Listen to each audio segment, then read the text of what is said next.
George Galloway for كلمة on Al Mayadeen Television, coming to you from London.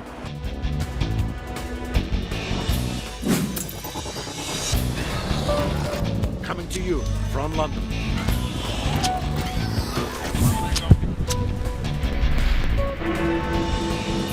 I'm George Galloway, presenting كلمة where every word is free.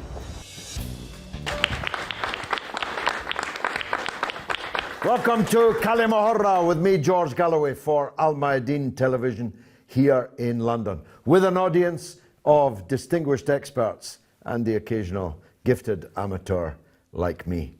Tonight we're discussing the United States of America in the new and emerging multipolar world.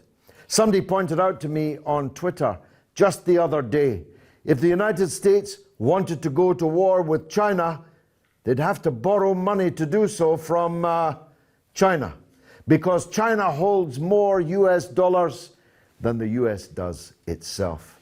Anyone with any knowledge of history, especially the history of empires, how they rise and how they fall, can already see that though Chairman Mao Zedong was premature, to say the least, in the 1960s, when he described the United States as a paper tiger, it has spent the last half century becoming not a paper tiger, but a tiger with its teeth falling out one by one.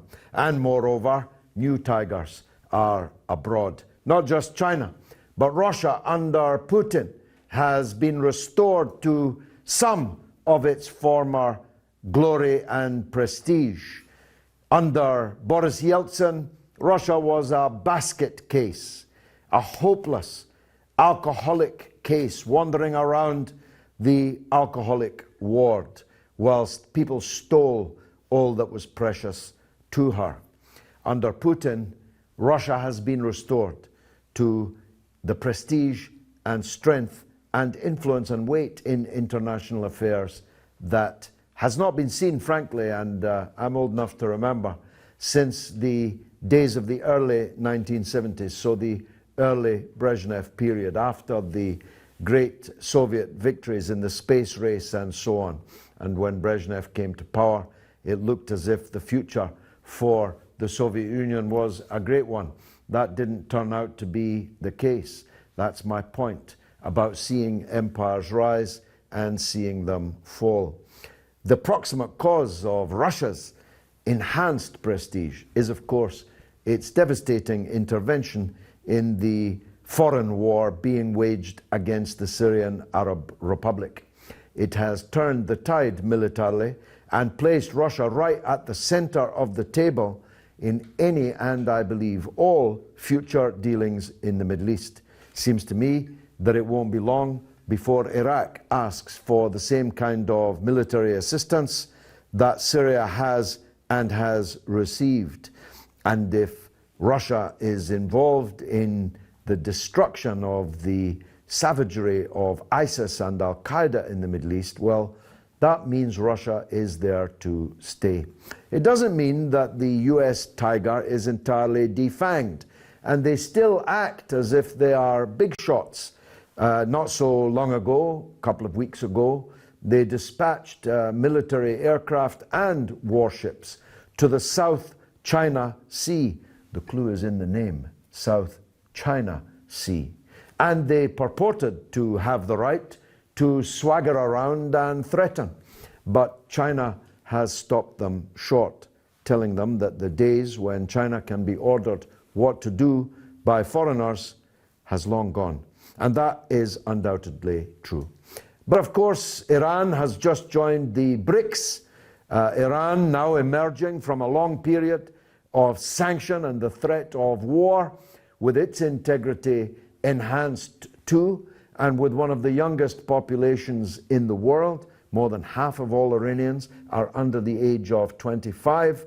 Iran, with its great culture and history and religious and other significance, is right back at the center of world events, especially in the Middle East.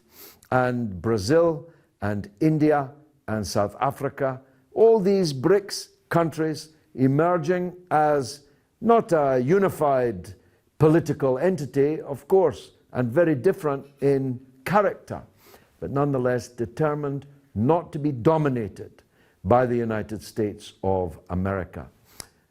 Netanyahu, a jumped up little tiny tyrant, is able to order around the United States president himself, is able to intervene in the United States political system and change the course of events, at least in some respects.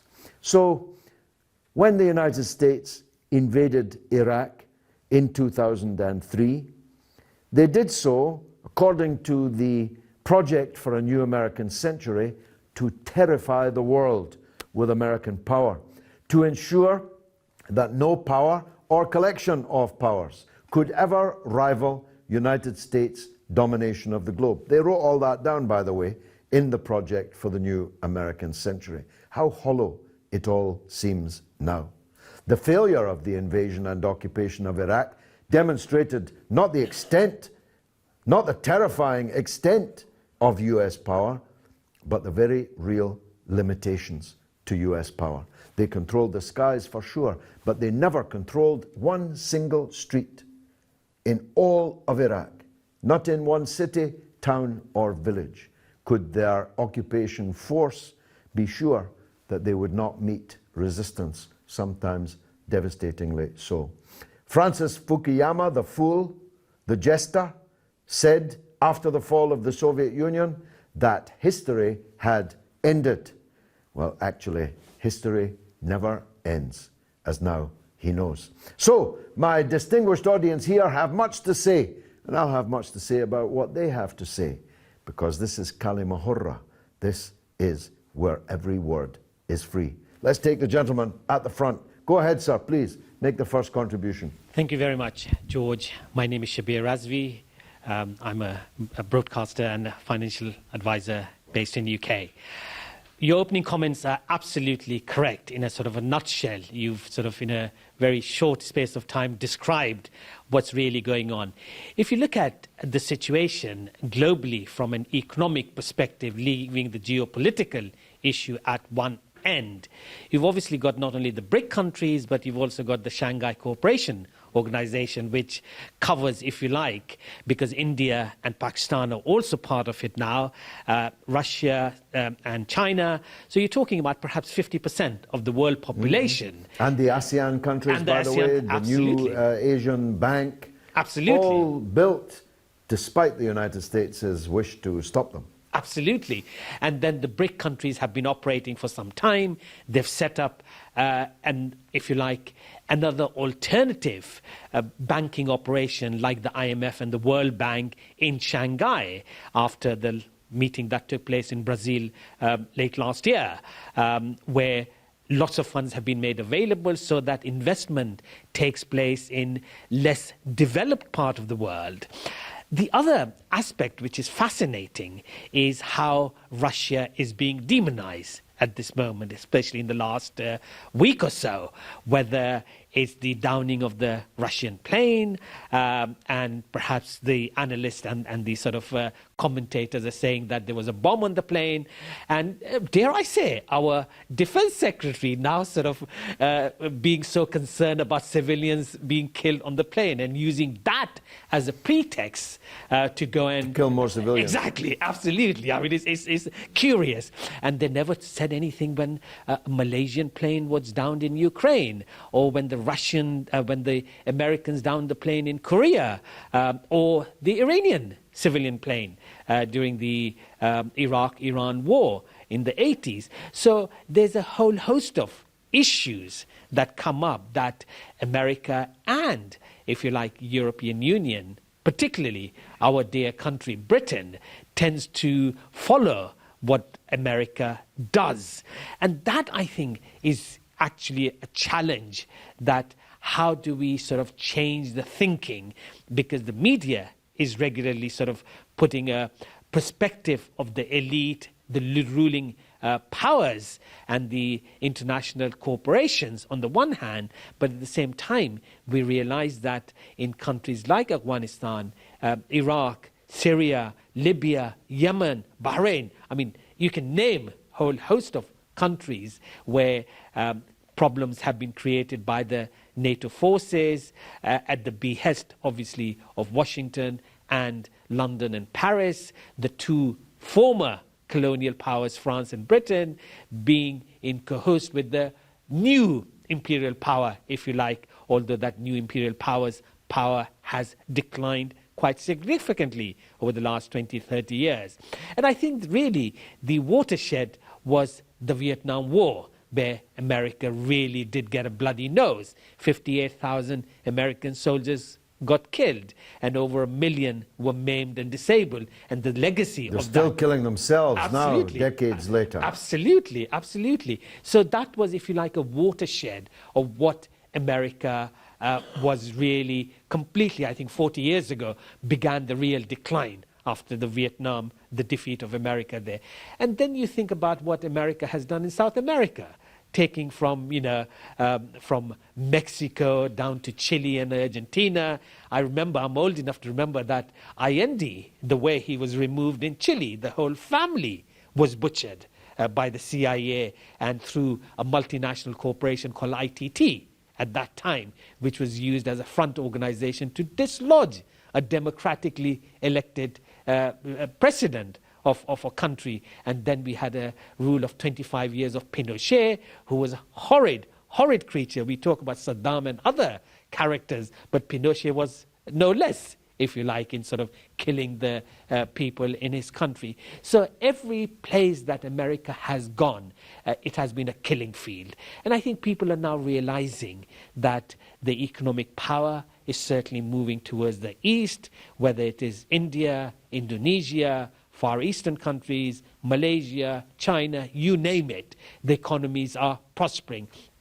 And I think the fascinating point that you made about Iran itself, with the agreement between P5+1, Iran definitely is going to be a next rising power in the Middle East. At this moment, Iran is the second largest economy in the MENA countries. It has, as you said, young population, not only young population, but a highly educated population. And people are quite often surprised that 60% of the undergraduates in Iran are women.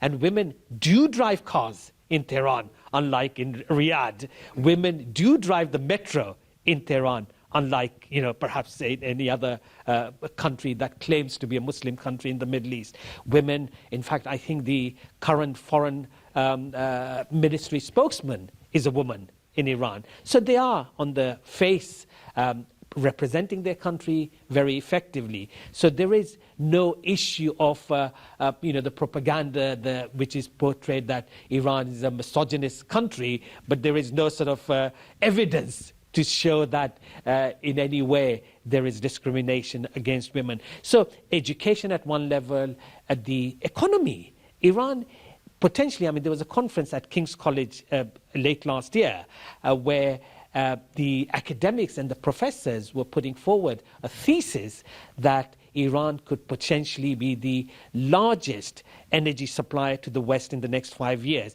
because Iran has the second largest gas reserves in the world, and it's the third largest oil producer. So if you combine both together, potentially it could be the third the premier energy supplier to the West. So all kinds of interesting things are happening in that way. And Iran has a huge population, 80 to 90 million. It has domestic industries. Iran has the premier car producing industry in the Middle East, called Kudro Iran, which are exporting cars and buses and so on to Africa and other countries. It has an industrial base. So I think you have China, you've got Iran, you've got India, you've got Russia, just in that region, which are becoming economically very strong. And then in Africa, if you look at South Africa, Nigeria has actually overtaken South Africa now as per GDP growth as a premier economic power in sort of Africa. Sub-Saharan African countries are developing. South American nations are progressing quite significantly in leaps and bounds. And really, I think America has nowhere to go other than to realize that it does not command that much power. The only power that America commands is flying planes and bombing places. If they go on ground, I think they'll get a bloody nose like they got in Vietnam Yes, and more or other less places. Anywhere. Hallelujah, what a wonderful contribution. You could come here and host the rest of the show and I can sit down. Magnificent tour de horizon, and everything you said was absolutely correct in my view. The dichotomy of hard and soft power is of course decisive in this. You can have hard power, and the US still has it. It has many thousands of nuclear weapons that could, any one or five of which could destroy the entire world and forever. It has the ability to bomb and destroy.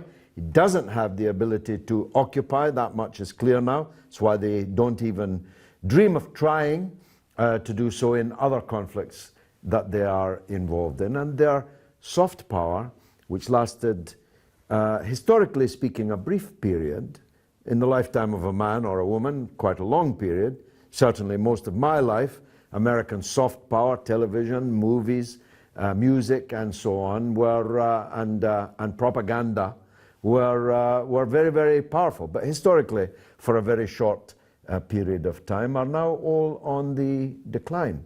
Although the United States still produces many, many fine things. And it's important to say at this point, I speak as the great-grandson of the only woman in the entire 19th century to emigrate from America to Scotland. I think she got on the wrong boat, but that's what happened. We have no hatred for the people of the United States at all. What we hate is the role of the United States government, United States capitalism, and the idea that they can dominate the world. Now, I reiterate, it's only yesterday, historically speaking, that the project for the new American century envisaged a 21st century of absolute US hegemony, with no other power or collection of powers ever to be allowed to rival the United States. Thank you, George. قال الخويري قديش بدكم تراهنوا على دور روسيا بالعالم؟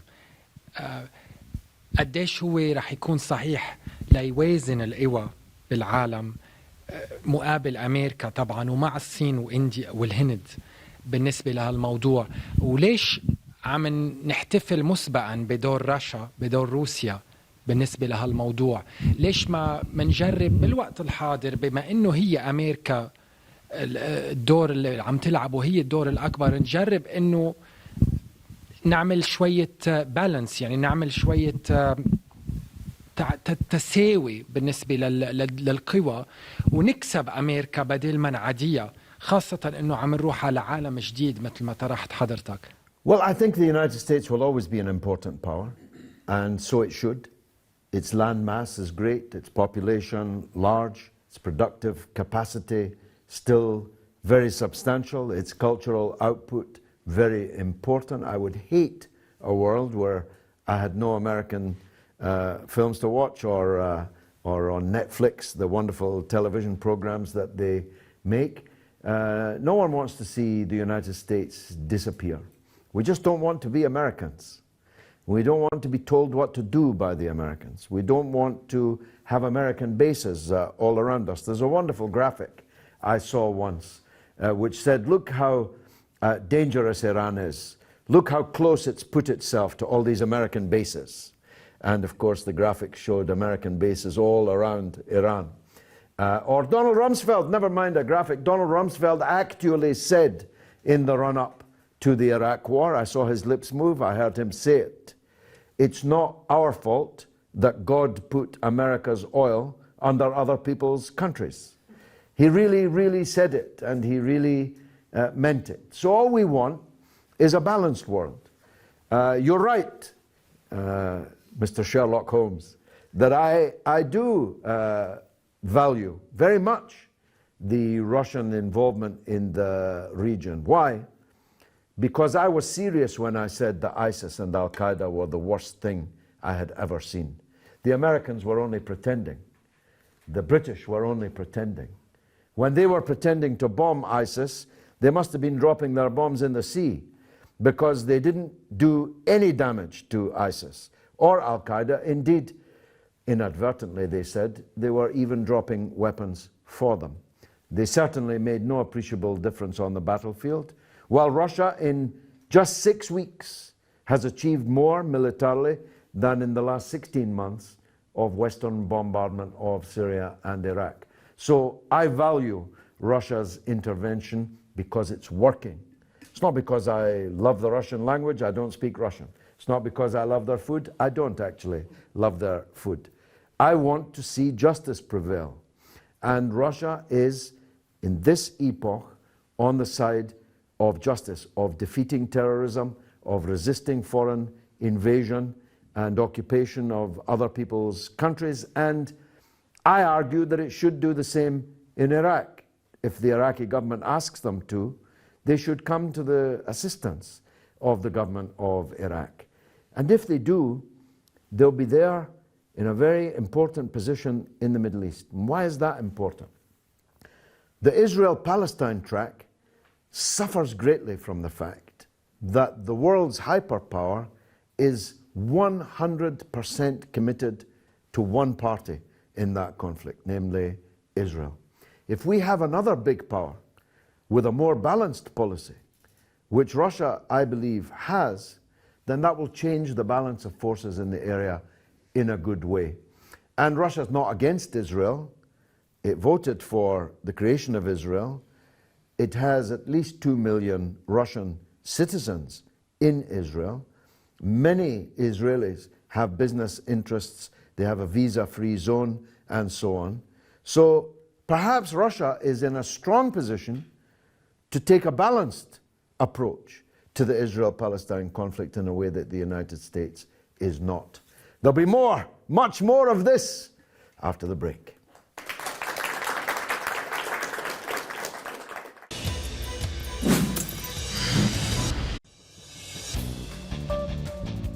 You're watching كلمة with me, George Galloway, on Al Mayadeen Television, coming to you from London, but discussing, as always, the world, the United States, its relative power compared to rising powers or powers that are rising again, and what that means for the Arab Middle East as well as the wider region and the world.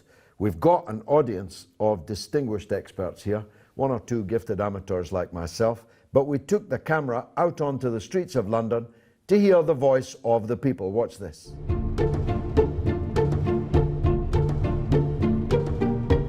How important Europe economy ties with Russia and China? Well, everything depends on continued stability, world stability.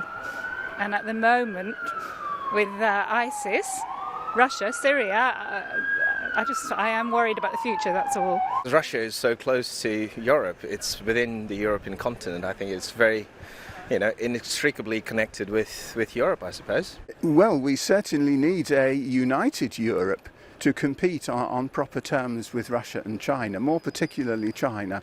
China is a unified country with a unified policy. We in Europe need to be unified in our policy, otherwise we'll be picked off one by one. Certainly tied with China massively at every level. The so-called economic crash in China is actually simply a slowdown in the economy. The economy is still growing. Exports continue to rise. Yes, the Chinese government is now trying to redirect the economy so it's not quite so exports driven.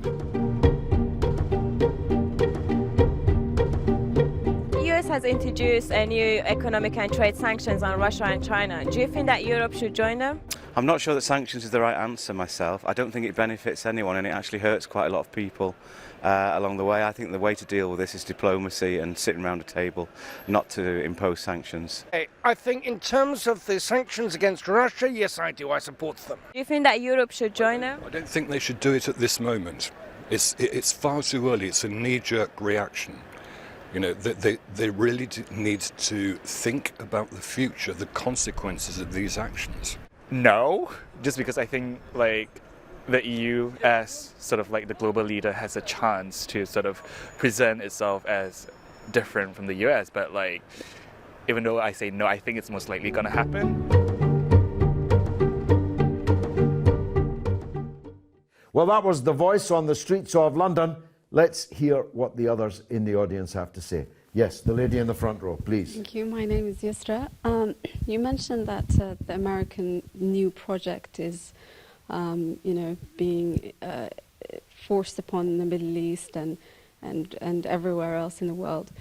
Where is Europe into all this? I mean, it's a very close ally to the US, but lately it feels like Europe is also one of the economies that are almost put in the same level of all the other. I mean, there is no other force that can stand against the US, and especially now that some European countries are also more flexible in dealing with China and Russia. I mean, you mentioned the Asian Bank, which is an alternative to the World Bank and IMF, and we know that Britain has recently joined, and I think other European countries have also followed. Despite the US's objection. Exactly, yeah. So how will this, affect the good relationship they say they have together, and also Europe? I believe Europe is largely affected if they don't deal with Russia, for example, or China, because they rely on Russia on a lot of energy, certainly. Yeah, and also on China as well. I mean, exports, and now, I mean, China has recently been in the UK for many very significant trade ties.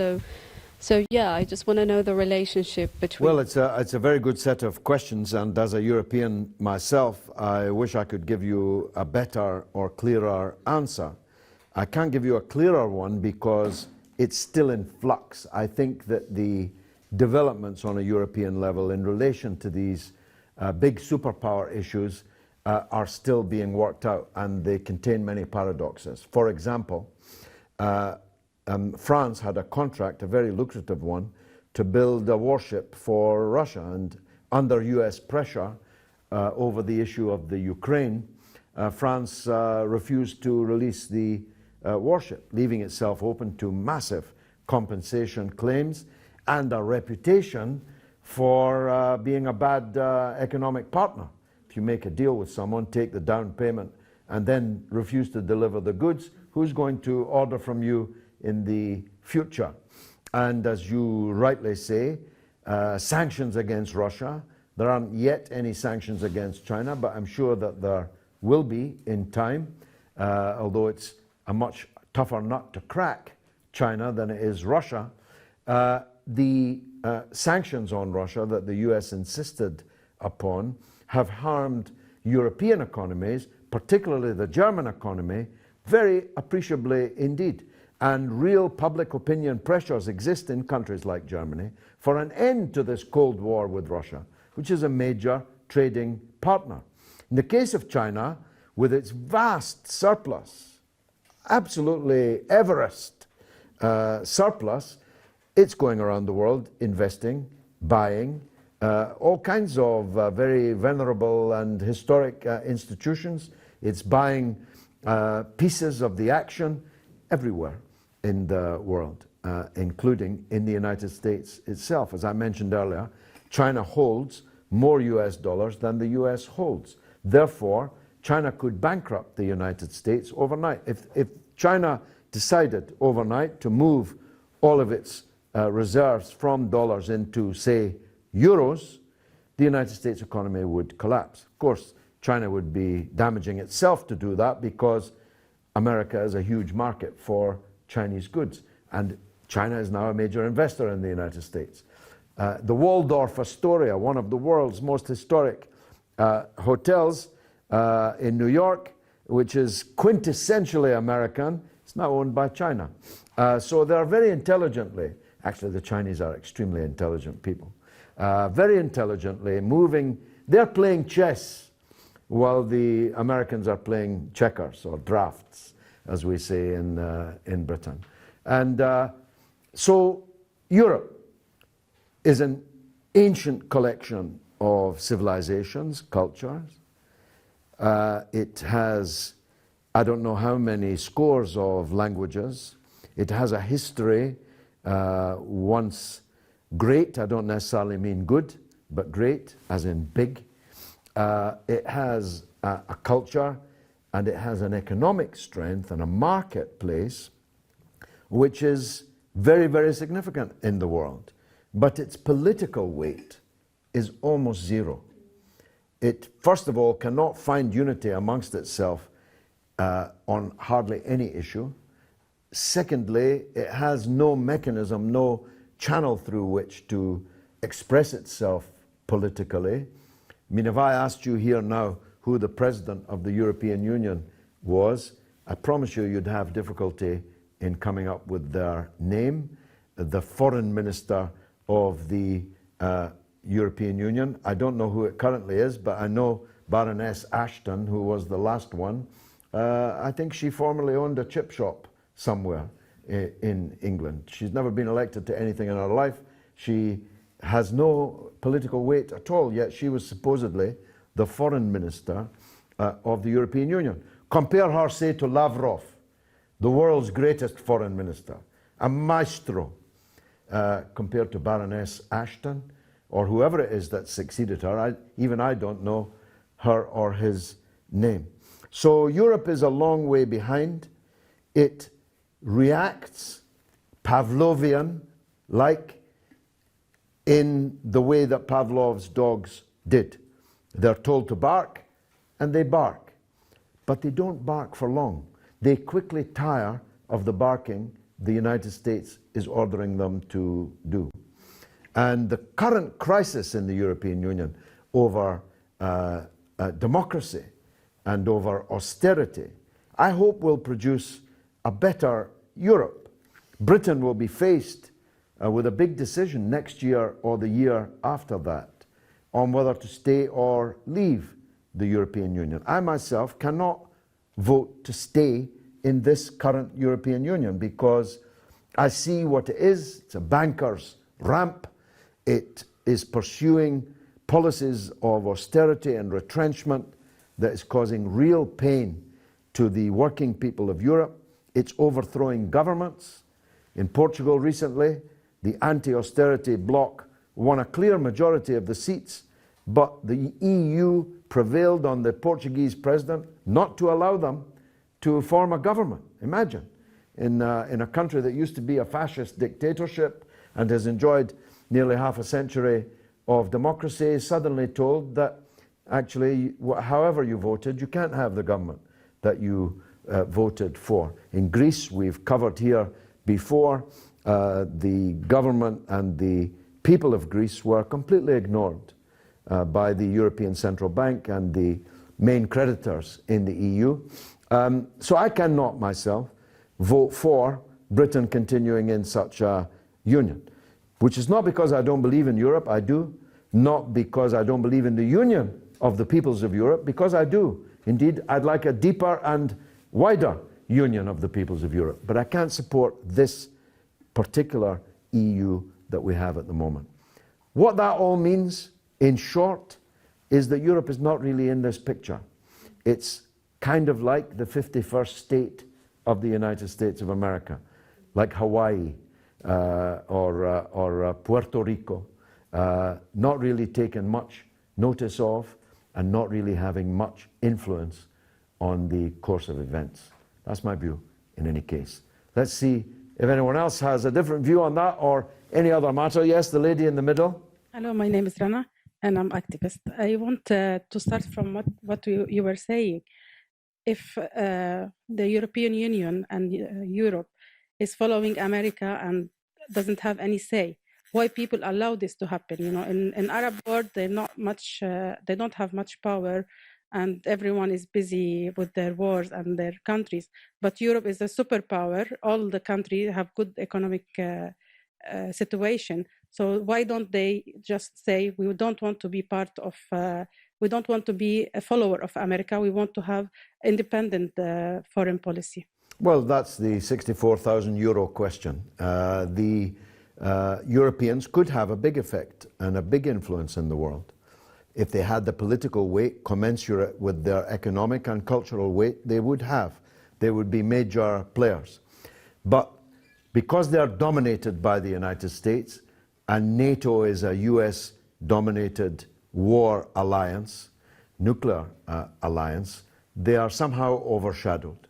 And that's why they merely echo the United States' stance on every major issue. But they do so more and more weakly. I think that's the point I'm trying to make. It's not like a full roaring echo that shoulder to shoulder will go all the way with you. It's done reluctantly and half-heartedly, so that the sanctions on Russia, for example, are being honoured in the breach. There are many people trading with Russia in a way that they're not supposed to be, and there are even more seeking to trade with Russia in a way that they're not currently allowed to be. So I hope that that process will continue to the point where the Europeans can find, as I say, a political weight, a coherent political weight, and a voice or set of voices through which to express it. If they made me the president of the European Union, trust me, Europe would have much more say in the world. More of that after this.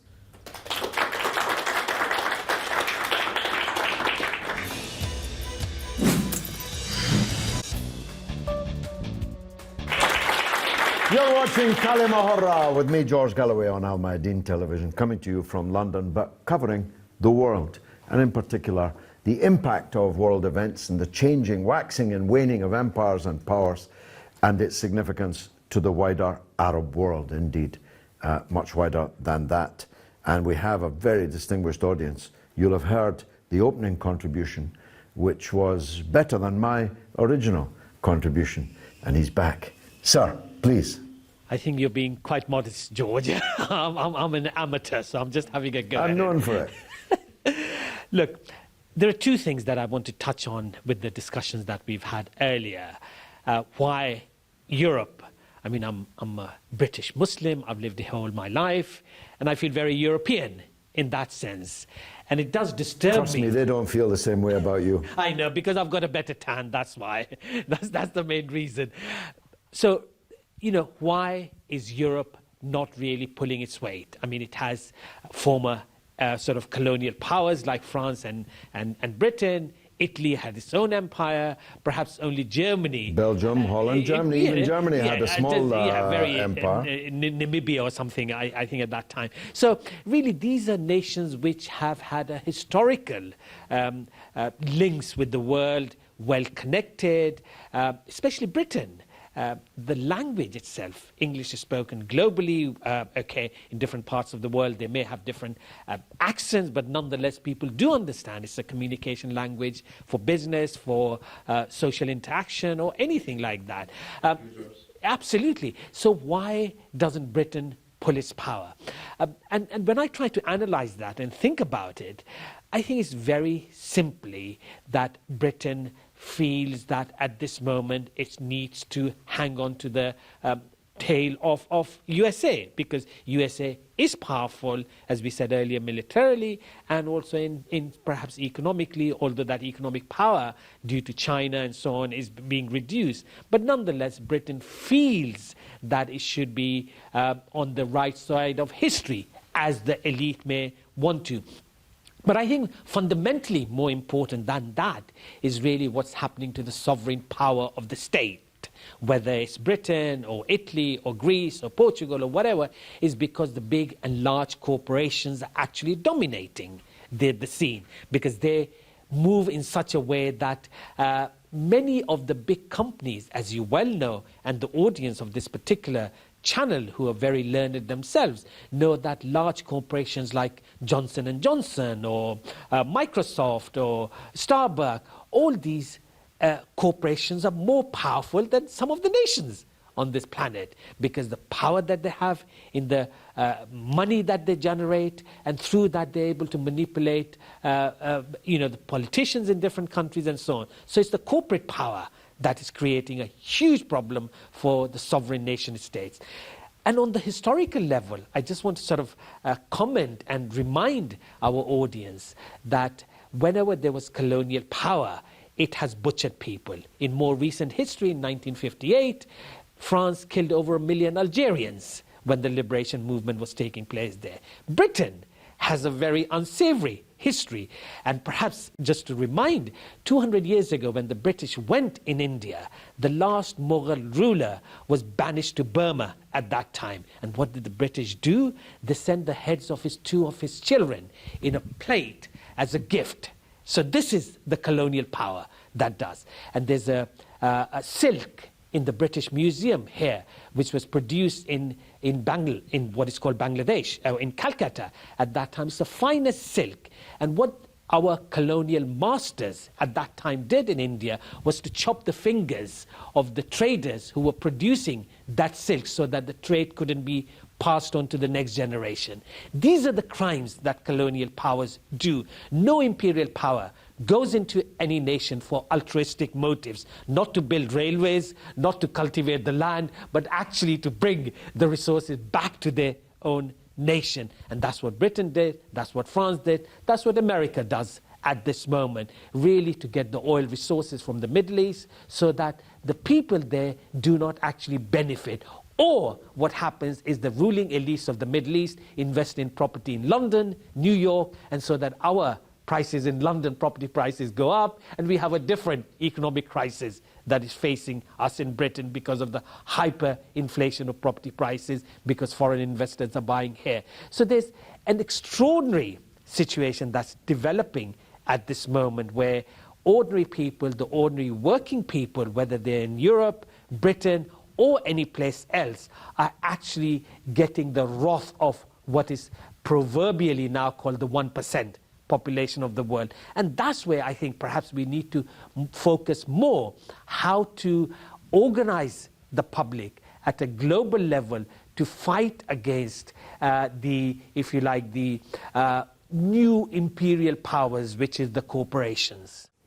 Well, finally I found something to disagree with you on, though again, remarkable contribution and tour de force, tour de horizon. Here's where I disagree with you. The corporations are only more powerful than the states because the states allow them to be. It is within the power of the states to chop down the power of corporations. I'll give you a banal example. I was, for many years, decades, a regular visitor to Cuba, which was subject to a total quarantine by the United States. So, in every cinema in Cuba, you could watch Hollywood movies. I asked, how can this be when you're blockaded? How do you pay them the copyright? How do you buy these films? They laughed. We don't buy them. We pirate them, and we show them, and we don't give a damn. They're boycotting and quarantining us. We'll show their films. Once the product is made, anyone can have it. Facebook, we could now decide as a state, there's no more Facebook. We're going to have a British Facebook. Who could stop us? Who could stop us having a British YouTube, British computers, British Microsoft? Nobody could stop us. Only our own lack of will makes us beholden to the corporations. Iran is another example. Iran has been under these devastating sanctions, but Iran, like Cuba before it, chose necessity being the mother of invention. So they built their own. They built their own industry, their own. And in the case of Cuba, Cuban biomedical products are now in advance of all others in the world, including the United States, because they had to make their own because they were quarantined and blockaded. And Iran has had something of the same experience. We don't need Starbucks. We could say, well, if Starbucks won't pay its tax, which it doesn't, then we'll close. If I'm the mayor of London next year and Starbucks doesn't pay its taxes, it will discover that picking up their trash in the morning is going to cost them £1,000, £10,000 a day, because that's in my power to do that.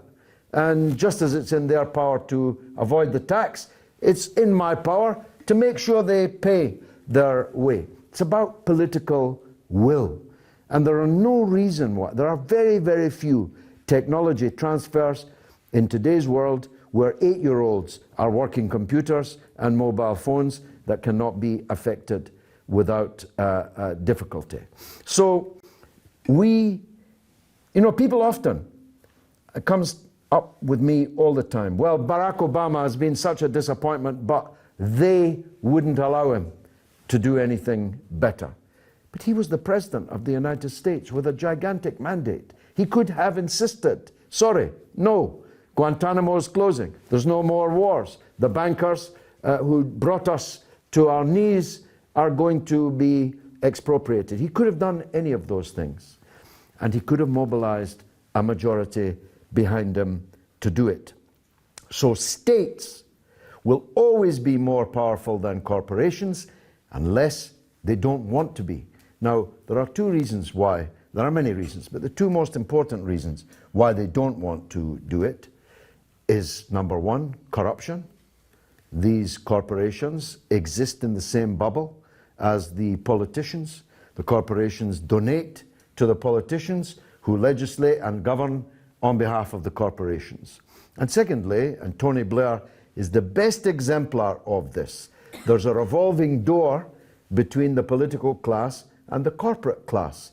So whereas before being the Prime Minister of Britain was the very apex of what one could hope to achieve in the world, now it's just a stop on the way to your real job, which is becoming a multimillionaire when you leave, when the corporations that you served as Prime Minister give you jobs, give you positions from which you massively profit. And of course that means if you are the Prime Minister, you follow policies which are in the interests of the corporations who are going to look after you later. So it's because of the political class we have that corporations seem to be more powerful than states. I learned something new from you about the heads of the children delivered to the last Mughal ruler in Burma. I didn't know that, but I'm well aware of the many crimes of the British Empire over a couple of centuries. I only add this, not in mitigation, but add it. The British Empire didn't behave like that because they were British. They behaved like that because they were an empire. The Roman Empire behaved like that because it was an empire. The Israelis behave as they do in occupied Palestine, not because they're Israeli, still less because they're Jew, but mainly because they're colonizers, because they're occupying someone else's country. And the last point I'd make in response to you is this.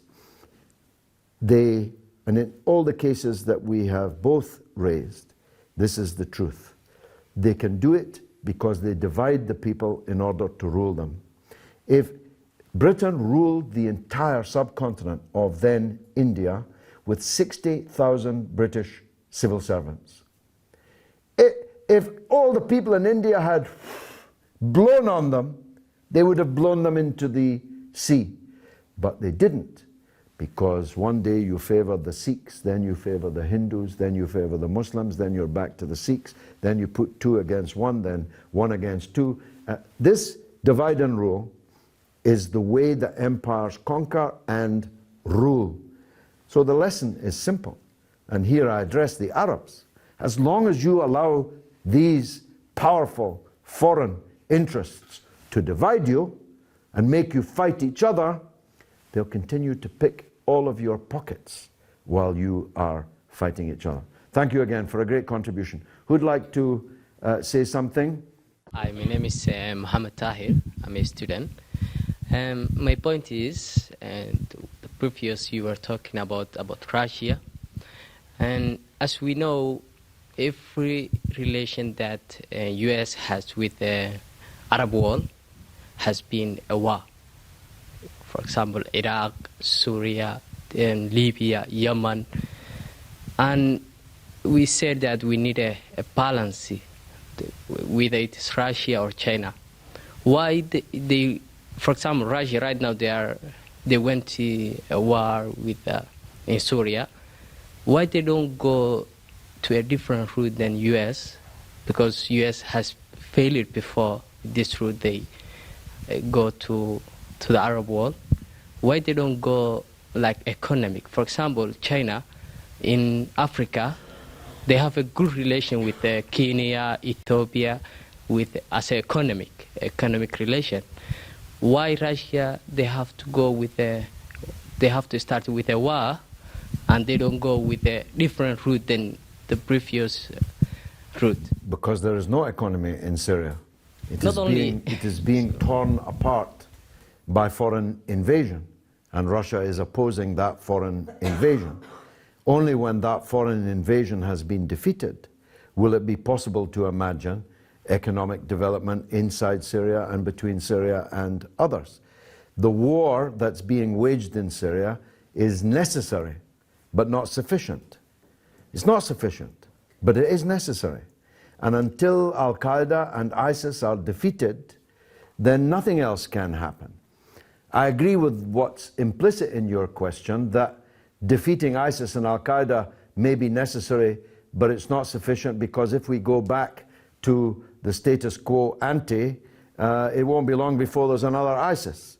It won't be long before there's another Al-Qaeda. The conditions that produced ISIS and Al-Qaeda are the pattern of dictatorship and underdevelopment and disunity amongst the Arabs. Sykes and Picot, the British and French delineators of today's Arab world, knew what they were doing. As a matter of fact, it's been the most successful colonial enterprise in all history, because if you had told them almost 100 years ago, 100 years next year, if you had told them that 100 years from now, people will be ready to fight and kill each other for the fake flags that you gave them, for the fake lines on the border that you drew for them, for the fake countries that you invented for them, they would have laughed. They could not have imagined that the Arabs would be so foolish that for a whole century they would agree to being divided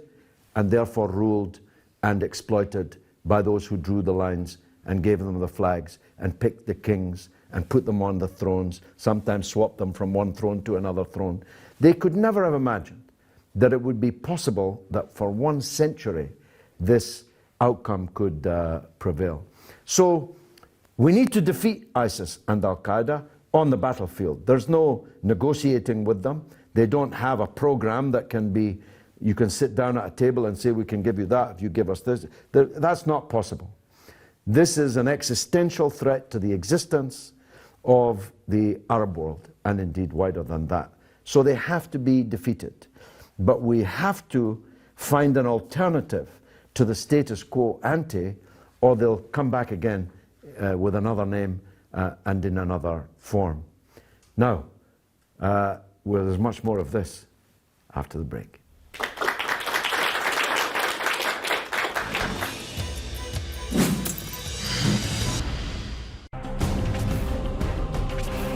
الكاتب الأمريكي ديفيد بارساميان مؤسس Alternative Radio يتحدث من الداخل عن الإعلام البديل في أمريكا وعن مبادرته، ويخبرنا بالتفصيل عن اللوبي الأرمني الأمريكي ومدى قوته وتأثيره في السياسة الأمريكية اليوم. من الداخل يعاد بثه الثلاثاء 3:30 فجرا بتوقيت القدس الشريف.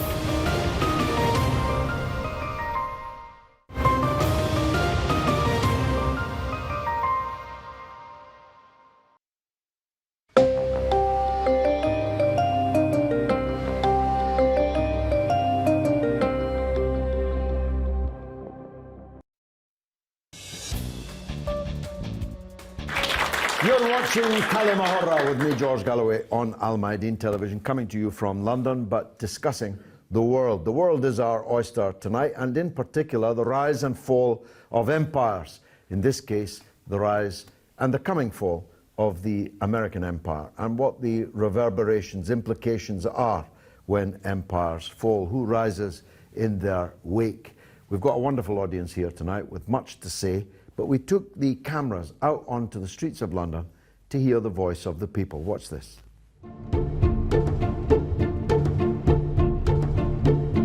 How do you think the sanctions would affect Europe economy in general?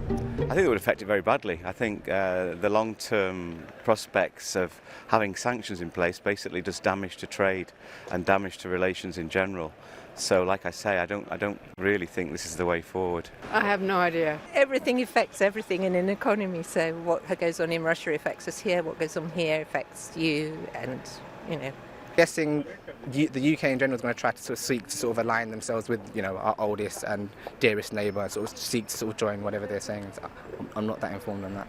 Well, unless there is an alternative for the energy side of things, I think it can be adverse, I'd say, unless there is an alternative energy that is discovered, so to speak. So I think till then we are pretty much tied with Russia, isn't it? The fates are tied, I suppose. Don't think it will affect a lot the Europe economic, but I think it will affect the economy of the world. Yes, definitely. Yeah, because China and the US, they have like many agreements about, you know, we know as well Apple, for example, they've focused on the makes products for them. So.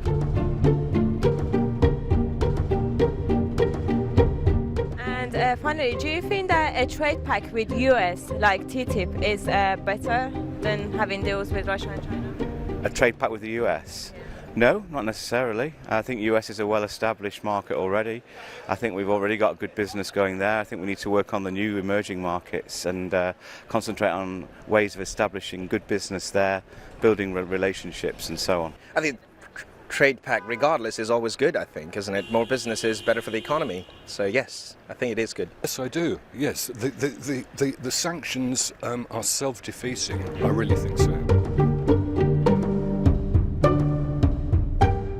Well, that was the voice on the streets of London. Who'd like to contribute here in the audience? Yes, sir. Thank you.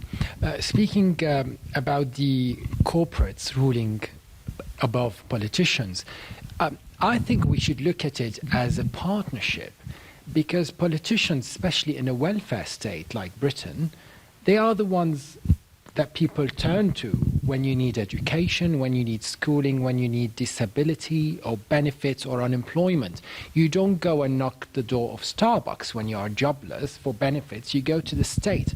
For that matter, I think the state, maybe by now, especially when it comes to the big fish eating small fish in terms of corporates and the free market economy, have no other choice, because for them, whether they pay, like you probably alluded that companies like Starbucks, you've got your observations when it comes to their tax paying in England. I'm not sure about that, but big companies generally, be it banks or American companies or those big fish, are the main taxpayer to the state. And the state needs to translate that into services for the people. So in that sense, I see it that as a partnership. However, when it comes to elections, I noticed this year that big bankers, but still random in terms of politics, they're sitting there discussing who should be the next prime minister. Now that scares me a little bit, because one day they might have political aspirations, even though their career was developed in a business world. And what do they know about, say, the Middle East, for instance? I mean, people like, for example, Nigel Farage, he knows a lot about the EU, and you probably might agree about an EU exit because he thinks it's corrupt. But I'm not sure about his Middle East experience as such. And if Britain wants to retain its right and its reputation as the mastermind in world politics, even before America, obviously, I'm a bit skeptical about business taking over politics. I think there should be a limit there. Someone like yourself would perhaps lobby to draw that line. Well, I don't myself want to be a mastermind in world affairs. I don't want Britain to be a mastermind. People used to say to me when I was opposing the Iraq war, well, what should we do instead? And I would answer, why do we have to do anything instead? Who gave us the right, never mind the duty, to go around the world ordering other people's affairs? It's not my business who rules Iran. We have enough problems here in Britain, unresolved. You say we're a welfare state. In fact, our welfare state is being steadily demolished in front of our eyes. And the big corporations, I'm sorry to disabuse you of this, are paying almost no tax at all. I talked about Starbucks. Facebook, on a turnover of £3 billion, paid £4,000 in Britain in tax last year. Topshop, which is on every high street, paid zero tax. Zero. Why? Because the owner, Sir Philip Green, claims that Mrs. Green owns the business. And she happily lives in Monaco, where they don't pay any tax at all. Everybody who goes into Topshop and spends, and that's most people in Britain, was unaware of the existence of Mrs. Green. No one knew that she was the mastermind of Topshop. And of course she isn't. It's a tax dodging device. Can I add to that? Sorry, Yes. George. Yes, those corporations are in the public eye and we always criticize them, which is fantastic. And they should pay their taxes, especially foreign companies more than national ones. But also when it comes to many economies which are very obvious in London, and I'm talking about the oligarchs, regardless of their nationalities, be they Russian, be they Chinese, be they dictator, regime entourage or relatives or whatever, whether we agree with the policies as opposed to ISIS or not. But those people are getting away with a lot of tax evasion, tax dodging and money laundering from the regimes into England. So now again the government is in a position, should we turn a blind eye because then they bring in money? But then tax evasion shouldn't be tolerated to some people and turn a blind eye on others. Well, you're absolutely right. London is the hot money capital of the world. There is more hot money, stolen money, dodgy money flowing into London, buying property. £100 billion worth of property has been bought in London by foreigners in just the last 6 years. And they don't even live in that property, most of them. It's just the safety deposit box to park their money away from their own police and media and public reach. So I absolutely agree with that. I just make the point, I made it earlier, that if governments, and what are governments? They are, in our case, elected by the people. So let me go to the basics. If the people decided, we will not tolerate companies earning fortunes in our country without paying their way, and therefore we'll close them down. We'll take them into public ownership. We'll find other ways to tax them. We could do so. The fact that we don't do so is because the public is not motivated and mobilized enough to insist on it. The politicians don't insist on it because they're on the take in one way or another, or they hope to join the board of the company that's dodging the tax further down the line. But fatalism, accepting that corporations rule the world and that there's not much that we can do about it, is, I think, a very profound mistake. Yes, sir, you're going to set me right? No, I'm not going to set you right. Your analysis is absolutely correct.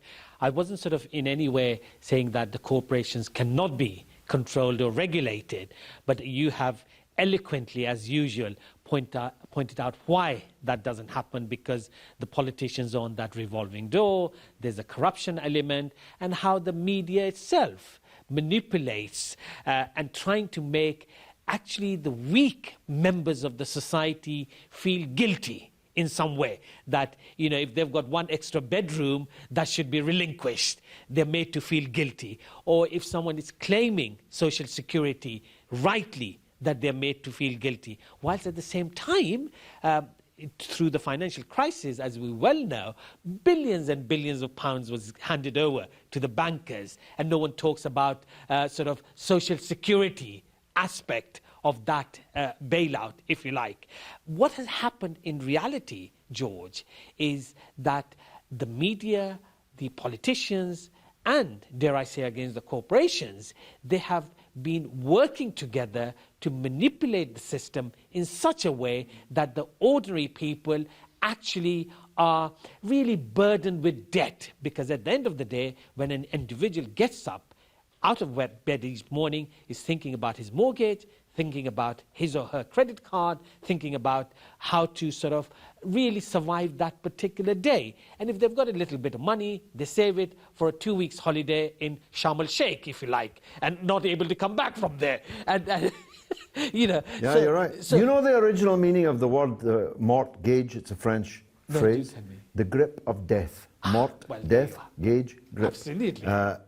But this is kind of off the subject of the program, but I'd say that most of the things, many of them anyway, that we worry about and covet are not actually necessary at all. For example, it's not necessary to own a house. In any case, you don't own it.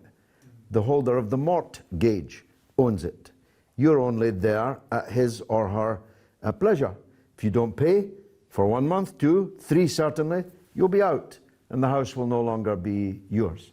Why do we all have to own a house? Why can't we rent houses? Why can't the state build houses for rent? Why do we need a new car? Why do we need yet another new phone? Why do we need another suit? Why do we need... You get my point, that we're living in a fool's paradise. The standard of living that is enjoyed, if that's the word, though the people don't always look all that happy, in Britain, is based overwhelmingly on debt. The state's debt and private debt. The private debt of British people would make your eyes water. And therefore, this fool's paradise is a part of this equation. It's because we insist on living in it that we have to follow the rules of the society we have, and those rules and that society allows the domination of us by others. But China is a good example of how you can break free from this. China is not a victim of the money system. If China wants to create, say, $300 billion to build a monorail, China orders its own bank, the central bank, to produce vouchers to that value. It's interest-free. Why should it not be? It's the state that's producing the capital. And that capital is then used to buy steel, to hire workers, to do all these things. In other words, my point is, we don't have to be beholden to these people that have dominated the world and have made so many people's lives a misery. And I hope that part of the development of the Asian Bank that was referred to, the BRICS, the Shanghai Agreement, the Eurasian coalition that the Russians and the Kazakhs and others are building, these will all be different routes, looking at different ways of doing things. And sometimes, you know, if you stand up on this table, everything will look different. If you shift your perspective, everything will look different. So why do we price oil in dollars? There is no need to. We can agree that we're going to price oil in our new currency called Ouagadougou. We can call it anything. As long as we all agree that that's what we're going to price the dollars in, the dollar is bust.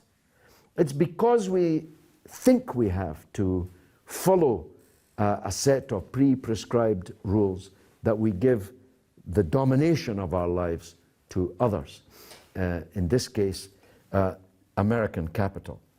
But as we're running to the end of the show now, let me just summarize where we are.